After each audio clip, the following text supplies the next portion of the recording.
nin ayaa haweenayda isha uga geliyey muraayad gaar ah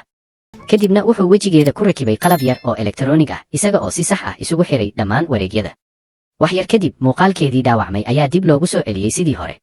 waxaase kasii yaab badnayd in ay awooday inay iyadoo adeegsanaysa aqoonsiga wejiga hal ilbidhiqsi gudaheed isku beddesho qof kale haweenaydii waxay qaaday joornaal moodo ah islamarkiiba waxay isu beddeshay gabadhii ku sawirnayd bogga hore dotio ayaa u mahad celisay saynisyahankii dib u hagaajiyey wejigeeda xitaa waxay isu beddeshay haweenaydii uu jeclaa balse wuu diiday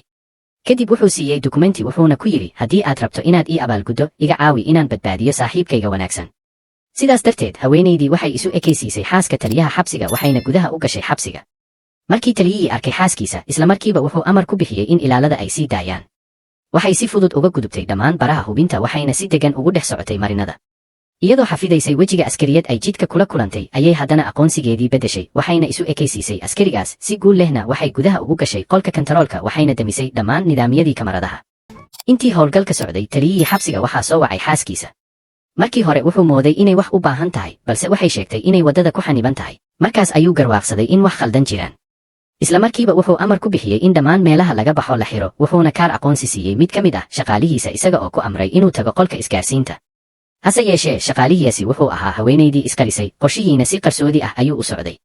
dhanka kale taliyihii wuxuu bilaabay inuu mid mid u hubiyo aqoonsiyada dhammaan askariyadaha dumarka ah isaga oo isku dayaya inuu helo qofka soo dhex galay intii baaritaanku socday wuxuu arkay askariyad si aan caadi ahayn u degan wuxuu qabtay wejigeeda oo dhinac u leexiyey balse wuxuu ogaaday inuu dhab yahay taliyihii isagoo xanaaqsan ayuu qayliyey naclad xaggee ayay joogtaa wuxuu ku orday marinka hoose xilligaas xaaskiisii dhabta ahayd ayaa soo muuqatay balse wuxuu u qaatay inay tahay qofkii isqarinayay wuxuu la soo baxay bastoolad hoos u dhac ayuu ku amray inay isa soo dhiibto markii hore waxay moodaysay inuu kaftamayo balse markii ay aragtay sida uu dhab uga yahay wax kale uma harin aan ka ahayn inay dhulka jiifsato dhanka kale qofkii dhabta ahaa ee gudaha u galay wuxuu horay u galay qolka maxaabiista wuxuuna helay saaxiibkii saynisyahanka markii ay ku noqotay muuqaalkeedii dhabta ahaa ninkii farxad ayuu la istaagay sidaas ayay si guul leh ku dhammaystirtay howlgalka waxayna badbaadisay bartilmaameedkii